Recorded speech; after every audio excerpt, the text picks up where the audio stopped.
शनि है आपका कर्मा। वो चाहता है लाइफ में डिसिप्लिन। किसी की लाइफ में अगर साढ़े साथी चल रही है तो उससे बचने के लिए क्या उपाय है? देखो, बचना वर्ड भी गलत है। ठीक। हर एक की लाइफ में साढ़े साथी आती है।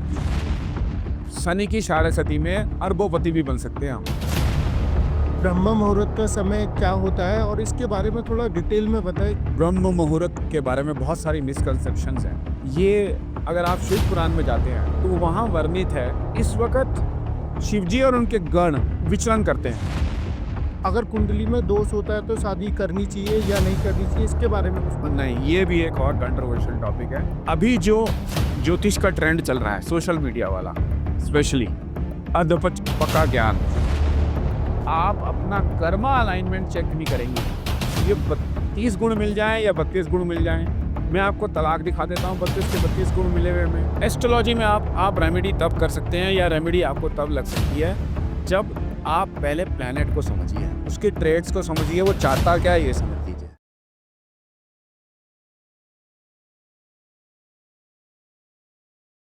नमस्कार दोस्तों, आपका स्वागत है डायरेक्टर संजीव शर्मा शो में। और आज हमारे साथ सर संजीव नायर जी, एस्ट्रो बियॉन्ड स्टार से। सर, आपका बहुत बहुत स्वागत है। स्वागत है आपका। आप इतनी दूर आए इन पहाड़ों में, ये हमारा रिसर्च सेंटर है। आज मेरा सौभाग्य है कि आप यहाँ पे आए। सर, बहुत अच्छा माहौल है यहाँ का, बहुत अच्छा इन्वायरमेंट है। तो इसी के चलते हुए मैं आपसे जानना चाहूँगा सर कि ब्रह्म मुहूर्त का समय क्या होता है और इसके बारे में थोड़ा डिटेल में बताएं। ब्रह्म मुहूर्त के बारे में बहुत सारी मिसकंसेप्शंस हैं। ये अगर आप शिव पुराण में जाते हैं तो वहाँ वर्णित है, आज के टाइम मतलब वो टाइम अलग था, ये टाइम अलग है, लेकिन आज के टाइम से सुबह 3:20 से और 3:45 का जो मुहूर्त है ना, वो सबसे महत्वपूर्ण मुहूर्त है। जी। उसके बाद ये 4:30 तक चलता है। ओके। इसमें मैं अपने सारे क्लाइंट्स को, अपने सारे जानने वालों को एक बहुत अच्छी एडवाइस देता हूँ कि सुबह 3 बजे से लेके 3:20 से लेके 3:40 के बीच में अक्सर हमारी जबान पे ना सरस्वती का वास होता है। तो उस वक्त उठ के आप अगर स्वर विज्ञान जानते हैं तो स्वर विज्ञान की सहायता लेके आप कुछ भी अफर्मेशन या मैनिफेस्टेशन करें, तो मैंने कम से कम 100-200 लोग ऐसे देखे हैं जिनका जीवन बदल गया। अच्छा। हाँ, ब्रह्म मुहूर्त में मैनिफेस्टेशन करने से। इस टाइम पे हम कुछ भी मांगते हैं ईश्वर से या कुछ भी बोलते हैं देखिए, ये इस टाइम पे ना हमारी एनर्जीज कनेक्टेड होती हैं, बीच में डिस्टरबेंस नहीं होती है।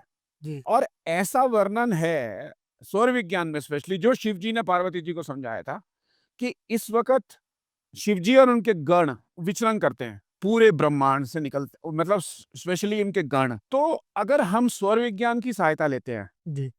सौर विज्ञान मतलब हमारी सांसों से, और हमारी सांसें उनकी सांसों से जुड़ी हुई हैं, क्योंकि कहीं से आप, मैं, सब एक धागे की तरह सांसों से जुड़े हुए हैं। जी। तो अगर हम स्वर विज्ञान का सहारा लेके उस टाइम और अपना एक चलता हुआ स्वर खींच के और कुंभक लगा के 2 सेकंड के लिए या 5 सेकंड के लिए या 30 सेकंड के लिए, जितनी आपकी क्षमता हो, आप एक मैनिफेस्टेशन करें जी। और डेली सेम मैनिफेस्टेशन करें और नियत समय पे करें, तो ये पूरा होना ही होना है। इसमें कोई दो राय नहीं। बहुत अच्छी जानकारी दी सर आपने हमें। एक और सवाल है सर, जो आजकल के युवा हैं वो लव मैरिज करना चाहते हैं, तो घर वाले उनकी कुंडली देखते हैं तो बोलते हैं कि भी इनकी कुंडली में दोष है, शादी नहीं हो सकती, तो बहुत निराश होते हैं। तो क्या वाकई में अगर कुंडली में दोष होता है तो शादी करनी चाहिए या नहीं करनी चाहिए, इसके बारे में कुछ बताएं। नहीं, ये भी एक और कंट्रोवर्शियल टॉपिक है। अभी जो ज्योतिष का ट्रेंड चल रहा है सोशल मीडिया वाला, स्पेशली अधपट पक्का ज्ञान, उसमें ये बातें, ऐसी भ्रमित बातें करी जा रही हैं कि इतने गुण मिलने चाहिए, मांगलिक दोष है, निश्चित राशियां हैं, एक निश्चित पॉपुलेशन है, हम्म। तो डिवाइड करूंगा तो उसको आप समझ लीजिए करोड़ों लोग आ जाएंगे, हम्म। मांगलिक भी होंगे तो। हम्म। ये कैसे पॉसिबल है? ये सिर्फ भ्रम फैलाए गए हैं। हम्म। देखिए, जो लव मैरिज और ये मैरिज का सस्टेन होना या मैरिज का होना, हम्म। ये कुंडली से पता चल जाता है। जी। डिस्टरबेंस क्या है कि वो भी पता चल जाता है। हम्म। लेकिन ये आपके प्रारब्ध से जुड़ा हुआ है, हम्म। मतलब आपके पूर्व जन्म के कर्मों से जुड़ा हुआ है। जी। जब तक आप अपना कर्मा अलाइनमेंट चेक नहीं करेंगे, हम्म। ये 30 गुण मिल जाएं या 32 गुण मिल जाएं, मैं आपको तलाक दिखा देता हूँ 32 के 32 गुण मिले हुए में। मैं आपको इतनी बढ़िया मैरिजेस और इतनी अच्छी सेटलमेंट दिखा देता हूँ जिसमें गुण मिलते ही नहीं है। एक मांगलिक है, एक नहीं मांगलिक है, जी। ऐसा भी होता है। मेरी फैमिली में लोग हैं जिन्होंने लव मैरिज करी है, वो मांगलिक है, वो मांगलिक नहीं है, कोई नहीं मरा, कोई प्रॉब्लम नहीं हुई। ये बहुत बड़ा एक ये साइंस है और इसमें गणित है। अच्छा। और इसको इसमें एक हाउस देख लिया वाइफ का या पार्टनर का 7th हाउस है जी, 7th हाउस में ये गड़बड़ है, ये हो जाएगा, ऐसा नहीं है बॉस। ये सब भ्रम है। तो इसके यू हैव कुछ to see so many combinations and जी, सो मेनी परम्यूटेशंस, प्लस आपको उसका उसका कर्मा अलाइनमेंट भी चेक करना है। ओके। आप यकीन मानोगे, ऐसा वर्णित है कि पास्ट लाइफ से इस लाइफ में 2 लोग आए हैं और उनको शादी करनी है, शायद वो पहले पति-पति नहीं थे या कोई और रिलेशन था। जी, तो ये सब प्रारब्ध है और हमारे कर्मा अलाइनमेंट से जुड़ा हुआ है। जन्मपत्री एक बहुत बड़ा रोल प्ले करती है, मैं मानता हूँ इस बात को। वो तब करती है जब आपको रेमेडीज चाहिए, प्रॉब्लम देखनी है, किसी जी। की लाइफ में प्रॉब्लम आ रही है। हाँ, लेकिन अगर आप मुझसे ये पूछोगे एज़ ए एस्ट्रोलॉजर, जो मैंने रिसर्च करी है, जो हमारी एआई ने हमने 28,000 कुंडलियाँ डाली हैं अपनी रिसर्च में एआई में, उसको मशीन लर्निंग देने के लिए। ऐसा एक भी एग्ज़ाम्पल सामने नहीं आया जिसमें इस तरह की प्रॉब्लम आई हो कि कुंडली में गुण नहीं मिल रहे तो शादी टूट गई। हाँ। ऐसा नहीं है, ये भ्रम है, ये भ्रम है। तो दोस्तों आपने देखा सर ने बताया कि आप लव मैरिज हो या अरेंज मैरिज हो, अगर आपके गुण कम है या कुंडली में कोई प्रॉब्लम है तो आप शादी कर सकते हैं। ऐसी कोई प्रॉब्लम नहीं है जिसकी वजह से आपकी तलाक हो सकता है या आपका ब्रेकअप हो सकता है। सर, साढ़े साथी का वाकई में लाइफ में कुछ प्रभाव होता है और किसी की लाइफ में अगर साढ़े साथी चल रही है तो उससे बचने के लिए क्या उपाय है? देखो, बचना वर्ड भी गलत है। जी। हर एक की लाइफ में साढ़े साथी आती ही आती है। अच्छा। हाँ, उढ़ैया भी आएगी, साढ़े साथी भी आएगी। जी, ये बिल्कुल सेट पैटर्न है। जी, किसी की पहले आएगी, किसी की बाद में आएगी। जी, अब साढ़े साथी एसोसिएटेड है प्लैनेट शनि से। जी। आप ना पहले शनि को समझिए। हाँ, सबसे पहले एस्ट्रोलॉजी में आप रेमेडी तब कर सकते हैं या रेमेडी आपको तब लग सकती है जब आप पहले प्लैनेट को समझिए, उसके ट्रेड्स को समझिए, वो चाहता क्या है ये समझ लीजिए। जी। अब शनि की साढ़े साथी में अरबोपति भी बन सकते हैं आप, अच्छा। और शनि की साढ़े साथी में आप बिल्कुल अर्श फर्श पे भी आ सकते हैं। जी। वो कैसे? हाँ, शनि है आपका कर्मा प्लैनेट। ओके। वो चाहता है लाइफ में डिसिप्लिन, न्याय का देवता है वो, बिल्कुल क्लियर है। ये जैसे ये साल चल रहा है ना, 2024 कब खत्म होने वाला है, ये जी। शनि का साल था। अच्छा। बहुतों के साथ न्याय हुआ, बहुतों के साथ जो नए लाइफ में उन्होंने जो भी कुछ किया था वो सेटल हो गया। वो साढ़े साथी ने तो नहीं किया, वो शनि ने किया। हाँ, अब आप समझिए, जी, साढ़े साथी आई, किसी को वो खराब रिजल्ट देगी क्योंकि शनि उसके साथ वो न्याय करना चाहता है जो उसके कर्मों प्रारब्ध के थे, मतलब इस जन्म के नहीं, पिछले 4 जन्म के भी हो सकते। अब शनि चाह रहा है आपसे, आप लाइफ डिसिप्लिन में रहो, हाँ, आपकी रूटीन बिल्कुल डिसिप्लिन हो। हाँ, आप जो भी कार्य कर रहे हो, बिज़नेस कर रहे हो, कोई प्रोफ़ेशन कर रहे हो, पढ़ रहे हो, जी। आपकी लाइफ डिसिप्लिन होनी चाहिए। डिसिप्लिन से मतलब क्या? मतलब आप सुबह एक नियत टाइम पे उठिए, हाँ, आप अपनी पढ़ाई जो आपकी पढ़ाई है या आपकी बिज़नेस है, सपोज़ आपकी बिज़नेस 10 बजे शुरू होती है, हाँ, आप 10 बजे वहाँ पहुँचिए।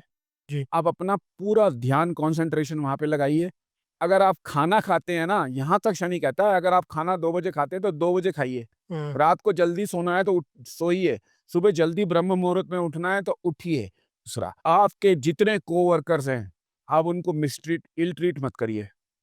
बिल्कुल मत करिए, शनि बर्दाश्त ही नहीं करेगा इससे। ने किसी के साथ धोखा किया है लाइफ में, इस हाँ, लाइफ में, पिछली लाइफ में, हाँ, साढ़े सती में न्याय होगा। अच्छा। That is the time, that is the period of justice. साढ़े सती में वो जस्टिस हो रहा है आपका। हाँ, आप ये मत समझिए आपके लिए वो ब्लेसिंग है, नहीं तो आप अगर वहाँ पे भी बच गए ना, वो आगे पकड़ेगा। इस जन्म में नहीं पकड़ेगा, उस जन्म में पकड़ेगा। हाँ, होना न्याय, देखिए डेबिट और क्रेडिट की एंट्री हमारे कर्मा में टैली में पड़ती है। जी। आज मैं आपसे बात कर रहा हूँ, मैंने आपके बारे में गलत सोच भी लिया ना, तो भी एक एंट्री डलेगी, और वो एंट्री कटती भी कैसी है? हाँ, हमारे अच्छे कर्मा से। ओके। हमारे जो मैंने आपको ट्रेड्स बताए ना अभी कि जैसे कि किसी के साथ ठगी मत करो, किसी के साथ अपने सबॉर्डिनेट्स के साथ वो मत करो, बिज़नेस जी। में कोई उल-झोल मत करो, हाँ, हाँ। अपनी टैक्सेशन बिल्कुल ठीक करो। ये सब जो उल-झोल करते हैं ना, वो साढ़े सती में फँसेंगे, पक्का फँसेंगे। सर, ऐसा बोला जाता है कि साढ़े साथी का प्रभाव कम करने के लिए आप हर शनिवार और मंगलवार को जल चढ़ाएं या ऐसा कुछ दान करें? देखिए, शनि महाराज दान से खुश नहीं होते। मेरे बहुत वीडियोस हैं इस बारे में। जी।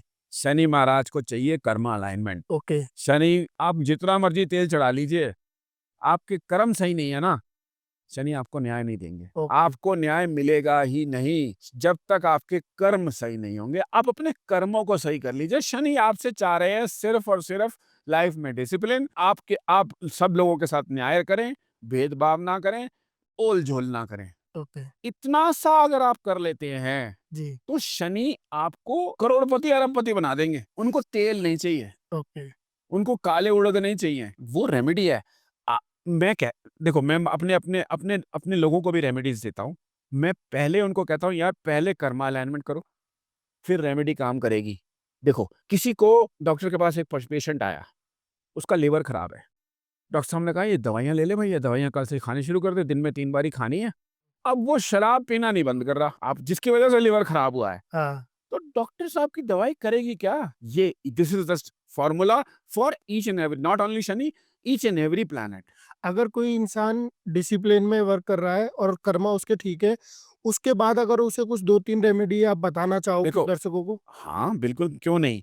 शनि की सबसे अच्छी रेमेडी है, आप हनुमान जी की शरण में चले जाएँ। एक हनुमान जी ऐसे आराध्य हैं, जिनकी शरण में जाने के बाद शनि आपको टच नहीं करेगा। ये वरदान दिया हुआ है हनुमान जी को। वो जब हनुमान जी ने शनि को छुड़वाया था रावण से, जी, जी। वो पैरों में बाँध रखा था, तो उन्होंने कहा था कि आपके चरणों में जो आ जाएगा, हुँ। मैं उसको परेशान नहीं करूँगा। लेकिन यहाँ पे भी वो क्वेश्चन मार्क यही है कि आपके कर्मा अलाइनमेंट ठीक होना चाहिए। दूसरी कोई रेमेडी बताना दूसरी रेमेडी, मैं कभी नहीं कहूँगा कि नीलम पहन ले, ये पहन ले। एक तो ये रेमेडी हो गई। हुँ। दूसरी रेमेडी ये हो गई कि आप जितने भी धार्मिक स्थान हैं, हुँ। वहाँ पे कोई सेवा करनी शुरू कर दीजिए। जी। सेवा से मेरा मतलब ये नहीं है कि आप बैनर लगाइए भंडारा। हुँ। सेवा से मेरा मतलब है, आप मंदिर में जाके सफाइयाँ करिए। जी। आप गुरुद्वारे में जाके पोछा लगा दीजिए। जी। आप रेगुलर गुरुद्वारे की कोई सेवा कर दीजिए, मंदिर की कोई सेवा कर दीजिए, 2 हो गए। तीसरा, आपको कोई भी ऐसा आदि व्यक्ति मिल जाए जो अभाव में है, उसके पास चप्पल नहीं है, छतरी नहीं है, या फिर उसके पास गर्म कपड़े, वस्त्र नहीं है, शनिदेव बहुत प्रसन्न होंगे। और सबसे बढ़िया उपाय मैं आपको बता रहा हूँ, ब्लाइंड स्कूल में जाके बच्चों को मिठाइयाँ दीजिए, टॉफ़ियाँ दीजिए, चॉकलेट दीजिए। ये मेरा नंबर 1 उपाय है। ब्लाइंड स्कूल में जाइए, बच्चों को टॉफ़ीज़, हुँ। मिठाइयाँ, मीठी चीज़ें जी। उनको दीजिए। या फिर ऐसे स्कूल में जाइए जहाँ पे ऑटिस्टिक बच्चे रहते हैं, मतलब जो थोड़े से मेंटली कुछ प्रॉब्लम्स हैं उनको। उनको जाके कपड़े या कोई गिफ्ट दीजिए। ये 2 काम आप रेगुलर करिए, रेगुलर। बाकी जो मैंने बताए मंदिर, गुरुद्वारा, वो उसको भी सेकेंडरी कर दीजिए। ओके। ये 2 काम, ब्लाइंड स्कूल और डिफरेंटली एबल बच्चों का जो स्कूल होता है, वहाँ पे जाके, इंस्टीट्यूशन होता है, वहाँ पे जाके उनको कुछ दीजिए और रेगुलर करना है। ये नहीं कि अभी पर्ची कटा दी, अच्छा, और चेक काट के नहीं देना है। हुँ, खुद शनिदेव जाके करना है। शनिदेव को के लिए बिल्कुल एकदम नो है कि मैंने चेक काट के पर्ची दे दी। नहीं, आपको थोड़ा एफर्ट करना पड़ेगा, आपको चलना पड़ेगा। अब देखिए, एक मैं आपको बड़े अच्छा एग्ज़ाम्पल बताता हूँ। पुराने ज़माने में हमारे बुज़ुर्ग कहते थे कि यार ठोकरे खा, शनि ठीक हो जाएगा। वो नंगे पैर जाते थे मंदिर या वैष्णो देवी की यात्रा, किसी और यात्रा पे। ओह! आप आज उसको करके देख लिए, अगर आपको कोई कहता है कि आपको शनि देव तंग करेंगे, परेशान करेंगे, आप खुद से परेशान हो जाइए ना। नंगे पैर आपको धूप में भी जाना पड़े किसी धार्मिक स्थल पे, 1 किलोमीटर चलिए, मैं कह रहा हूँ, नहीं बहुत लंबा नहीं चलिए। आप अपनी गाड़ी 1 किलोमीटर दूर खड़ी कर दीजिए और पैदल चल के जाइए। मतलब आपको कर्मा अलाइनमेंट करनी है, शनि जो आपसे चाह रहा था आपने वो कर दिया। आप समझ रहे हैं बात को? कुछ ऐसा भी पॉइंट है कि बोलते हैं रिक्शे वाले हो गए, कोई गरीब लोग हो गए, इनकी जितनी ज़्यादा हेल्प करी जाए। मैंने आपसे कहा ना, हाँ। जो लोग अभाव में हैं, हाँ। उनकी मदद करनी है हमें। लेकिन उससे भी बढ़िया संजीव जी, मैं आपको बता रहा हूँ, ब्लाइंड स्कूल और ये जो बच्चे होते हैं ना, जी, जी, जी। मेंटली जैसे अनस्टेबल, डिसेबल, जिसको डिसेबल तो नहीं कहेंगे, मेंटली थोड़ा-सा, जिनके थोड़े विकार हैं, या जी, जी। जो उनके कर्मा हैं वो, तो उनकी मदद कीजिए। उनकी मदद कीजिए, उनको खुश कीजिए। तो सर ने हमें बताया शनिदेव के बचने के उपाय। तो दोस्तों आप भी शनिदेव के प्रभाव से बच सकते हैं और अपनी लाइफ में आगे जा सकते हैं। तो जो सर ने चीज़ें बताई है, रेमेडी बताई हैं, उनको आगे लेके जाएँ। सर एक चीज़ और बहुत ज़्यादा सुना है कि मेरे कुछ दोस्त हैं और मैंने चीज़ें सुनी भी हैं कि जब बिज़नेस करते हुए जब वो ऑफ़िस में जाते हैं तो उनका काम में मन नहीं लगता, नेगेटिव एनर्जी होती है, किसी भी एम्प्लॉई से वो बात करते हैं, चिड़चिड़ापन रहता है ऑफ़िस में। तो इसका कुछ वास्तु या एस्ट्रोलॉजी में कुछ है दोस्त जिसको ठीक करा जा सकता है? देखिए अब नेगेटिव एनर्जी एक अलग चीज़ हो गई और एक ग्रह एक अलग चीज़ हो गए। जी, नेगेटिव एनर्जी के लिए तो ये बड़ी बात सही है कि जहाँ पे काफ़ी लोग आते हैं, जी, काफ़ी तरह की एनर्जीज़ आती हैं, जी, वहाँ नेगेटिव एनर्जीज़ एंटर कर जाती हैं। तो उसके लिए तो सबसे बढ़िया रेमेडी ये है कि आप अपने ऑफ़िस में हफ़्ते में एटलीस्ट एक बारी नमक का पोंछा लगवाइए। ओके, अपने ऑफ़िस में आप कुछ स्थानों पर काँच के बाउल में फिटकरी रख दीजिए। जी, फिटकरी ये शास्त्रों में है, हुँ, सबसे बेस्ट चीज़ है नेगेटिव एनर्जी ऑब्ज़र्व करने के लिए और उसको बदलते रहिए फिर बाद में। अच्छा, मतलब 15 दिन बाद, 20 दिन बाद उसको बदल दीजिए। तो ये नेगेटिव एनर्जी तो कंट्रोल हो गई। अब आ गई बात कि आपका मन नहीं लग रहा। हुँ, देखो उसके ना बड़े सारे फैक्टर्स हो सकते हैं। जी, वो आपकी जन्म पत्री में परम्यूटेशंस और कॉम्बिनेशंस देखनी पड़ेंगी कि ये क्यों किस किस ग्रह की वजह से ये प्रॉब्लम आ रही है और फिर उसकी रेमेडी सजेस्ट करी जाएगी। ऑफ हैंड कोई बोल दे कि आप शुक्र ठीक कर दो अपना हुँ, और आप हुँ, करोड़पति बन जाओगे रातों रात। हुँ, ये सब ठगी के बिज़नेस हैं। ये सब ठगी के बिज़नेस हैं कि रातों रात आप शुक्र ठीक करके करोड़पति बन जाओगे, राहु आपको 1 दिन में अरबपति बना देगा। दीज़ आर मैं ऐसे ना तो सजेशंस देता हूँ, ना मैं ऐसे डिस्कशंस का पार्ट बनता हूँ। ये एक प्रोसेस है। मैं आपको पैसे को रोकने का एक तरीका बताता हूँ। देखिए, जी, जो गलती हम लोग अक्सर कर रहे हैं अपनी लाइफ़ में हुँ, और ये हमारे शास्त्रों में वर्णित है। हुँ, पैसे का में 3 प्लैनेट एसोसिएटेड हैं। सबसे पहले आपका कर्म, हाँ, जो शनिदेव हैं, उसको आपने ठीक किया। अब आपके घर में लक्ष्मी आ गई। लक्ष्मी का पैसे का रोटेशन जो है ना वो बुध है। हुँ, लेकिन पैसा आपके घर में रोकेगा कौन? हुँ, वहाँ पे ना 90% लोगों को नहीं पता है। जी, लाने का काम है लक्ष्मी का, रोकने का काम है कुबेर जी का। अच्छा, हम लोग कुबेर जी को भूल चुके हैं। हुँ, हमारे घरों में, हमारे ऑफ़िसेज़ में कुबेर जी को धन का रक्षक बना के रखा ही नहीं जाता। कुबेर जी कभी मंदिर में नहीं स्थापित होंगे। गलतियाँ करते हैं लोग, कुबेर जी को मंदिर में स्थापित कर देते हैं, अच्छा, लक्ष्मी के साथ। नहीं, कुबेर जी को आपने स्थापित करना है अपने लॉकर, अपने पैसे के स्थान के बाहर। ही इज़ दी वो हैं जो लक्ष्मी को रोक के रखते हैं। मतलब आपके स्थायी पैसे हुँ, या आपके मनी के प्रोटेक्टर। और पैसा दबा-दबा आ रहा है, लेकिन रुक नहीं रहा। रीज़न क्या है? वही वाली बात हो गई, ये बैंक का लॉकर है, ये बैंक है, यहाँ सबके खजाने भरे हुए हैं, हुँ, लेकिन गार्ड कोई है नहीं, ओके, चोरी हो रही है। कुबेर जी को आपने स्थापित करना है अपने लॉकर, अपने पैसे के स्थान पे, चाहे वो घर हो या ऑफ़िस हो। तो लॉकर के अंदर या लॉकर के बाहर? बाहर, बाहर, बाहर, बाहर, बाहर, बाहर, बाहर, बाहर। ओके, आप कुबेर को स्थापित कीजिए, उनका विधि-विधान से पूजा करिए। जी, जैसे आप मंदिर में पूजा कर रहे हैं ना, हुँ, वैसे अब कुबेर जी की भी पूजा करिए। आप देखिए आपका पैसा कैसे नहीं रुकेगा। कई चीज़ें ना हम स्टेप्स भूल गए हैं। हुँ, ये मतलब और सिखाए भी नहीं जा रहे हैं और मतलब क्विक फिक्स सिखाया जा रहा है। हुँ, कुबेर इज़ मस्ट, तब वो सारा पूरा आपका स्टेप पूरा होगा, पैसा आएगा भी और पैसा रुकेगा भी, क्योंकि ही इज़ द गार्डियन। वो तो रावण ने उनसे वो लंका छीन ली थी। कुबेर जी रावण के सौतेले भाई थे और वो राक्षस उसमें आते हैं योनि में, इसलिए उनको मंदिर में भी नहीं रखा जाता है। ओ मंदिर में नहीं रखा जाएगा देवताओं के साथ में। वो उनका स्थान है आपके धन प्रोटेक्टर ध्यान का। पड़ो। तो ये छोटी-सी मैंने आपको और जानकारी दे दी इस बारे में। सर जैसे कि ऑफिस के बाहर, घर के बाहर शूज़ रैक रखी होती हैं, हाँ, शूज़ बाहर उतरे हुए होते हैं, हाँ। तो इसके बारे में काफ़ी विचार धारणा है, इसके बारे में कुछ बताएँ? ये भी एक थोड़ी-सी टॉपिक बड़ा जिसमें ना प्रमाण ना हो, मैं उसमें ज़्यादा हुँ, बहस नहीं करता हूँ। गुजरात में, मारवाड़ियों में, ये सब में हुँ, अच्छी बहुत बड़ी संपन्नता है और वो लोग जूते बाहर रखते हैं। आप बॉम्बे में चले जाइए, अक्सर गुजरातीज़ के जितने ऑफ़िसेज़ हैं, वो आपको अंदर नहीं घुसने देंगे, पोलाइटली बाहर बोल देंगे कि जूता बाहर उतार के आइए। तो ऐसा कोई प्रमाण नहीं है कि जूता बाहर निकलने से कोई नुकसान हो जाएगा। हाँ, एक चीज़ मैं ज़रूर मानता हूँ कि आप शू रैक ऐसा बना दीजिए जिसमें कवर हो। ओके। हाँ, जिसमें कवर हो। बल्कि जूता बाहर उतार के नेगेटिव एनर्जी को बाहर छोड़ के जाएँगे आप ऑफ़िस की या घर में, हुँ, दैट इज़ मोर बेनिफिशियल। हाँ, दैट इज़ मोर बेनिफिशियल। लेकिन एस्थेटिक्स की वजह से या इस भ्रम की वजह से हुँ, हो सके तो शू रैक को कवर ही कर दीजिए ना। जूता अंदर रख के दरवाज़ा बंद कर दीजिए या पर्दा लगा दीजिए उसके आगे। बाकी मेरे को कोई प्रमाण नहीं है कि ये भ्रम है, ये भ्रम है। क्योंकि जो अंदर जूता नहीं जा रहा है ना, हुँ, वो आदमी ज़्यादा संपन्न हो रहा है। हुँ। आप समझ रहे हो बात को? जी, जी। तो और एक क्लास ऑफ बिज़नेसमैन है जो इसको बड़ा स्ट्रिक्टली फ़ॉलो करती है। हुँ, तो वो लोग बेवकूफ़ तो नहीं है। मैं भी अक्सर प्रैक्टिकली पॉसिबल नहीं है, लेकिन मैं भी अक्सर लोगों को बोलता हूँ कि अपने ऑफ़िस में कोशिश करिए बाहर स्लीपर्स रखवा दीजिए। लोगों को स्लीपर्स पहन के एंटर। हाँ, क्योंकि वो अलग-अलग तरह की एनर्जी आती है। जी।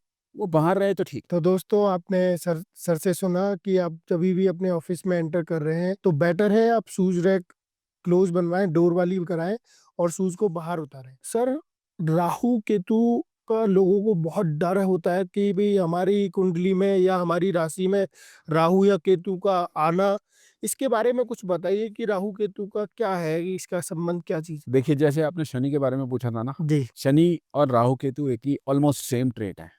अच्छा। ऑलमोस्ट सेम ट्रेट है। इससे डरना नहीं है। हम्म। राहु और केतु में थोड़ा-सा डिफरेंस है।